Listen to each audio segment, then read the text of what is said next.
Okay guys, so here is the big news for today. The actual Brexit supporters have just admitted that they have actually lied during their campaigning about that 350 million pounds every week that the UK was paying to EU. And now take a look at this The video. £350 million a week we send to the EU, which we will no longer send to the EU. Can you guarantee that's going to go to the NHS? No, I can't, and I would never have made that claim. So he lies, and take a look at what he says. He's so embarrassed about it. Yes. You must understand, I was ostracised by the official Leave campaign and as I've always done, did my own thing. Do you think there are other things that people will wake up this morning and find out aren't going to happen as a result of voting this way? Well, I tell you what they will find out, that we're back to being a normal country, in charge of our own laws, and able to start making our own relationships with the rest of the world, maybe even re-engaging with the Commonwealth and the real friends we got out there. Donald Trump's flying into Scotland as we speak. Will you be speaking to the Republican nominee? He's obviously, like you, he's a very populist candidate, non-political type who's fighting hard on immigration and so on. Do you see parallels with his campaign and the one that you fought? I've been compared to many things over the years, but not Donald Trump as yet. But thank you. Thank you for that. Is that a new low for you, Nigel? It's a bit early of a day for that sort of thing. Look, you know, there is something happening in American politics that perhaps is a bit of a mirror of what's happening here,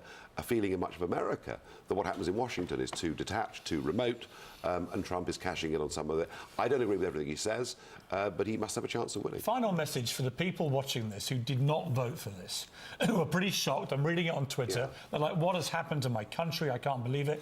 They fear that we've now become a kind of semi-racist Little Englander mentality country overnight.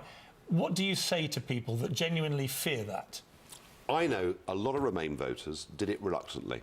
They did it because they believed the scaremongering and the fear stories about economics. All of that is wrong. And I would say to all of them, listen, guys and girls, we're living in a 21st century global economy. We have just broken free from a backward, failing political union. The world is now our oyster. When are you having your first pint, Nigel?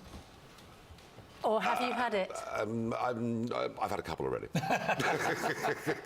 Well, listen, it would be churlish. So they're actually lying. They get the UK out of the EU, and now they are making a joke out of it and getting a cold one for themselves. So very nice there. But anyway, let's take a look at the chart here. Here is, you can see my GBP Japanese yen chart. As you can see, we have the 88% Fibonacci retracement zone that I quite often refer to, which is at 1.4750. And generally what happens is that each time the market reverses from 161.8%, which we have done today, it goes up to 88%, and from 88 it reverses back to 110%. So you can combine it with your strategy, and it makes sense. You can take advantage of this market movement, which is quite a decent one, and it's close to 430 pips profit opportunity. Take care for now, and follow A to Z Forex. Subscribe to our YouTube channel.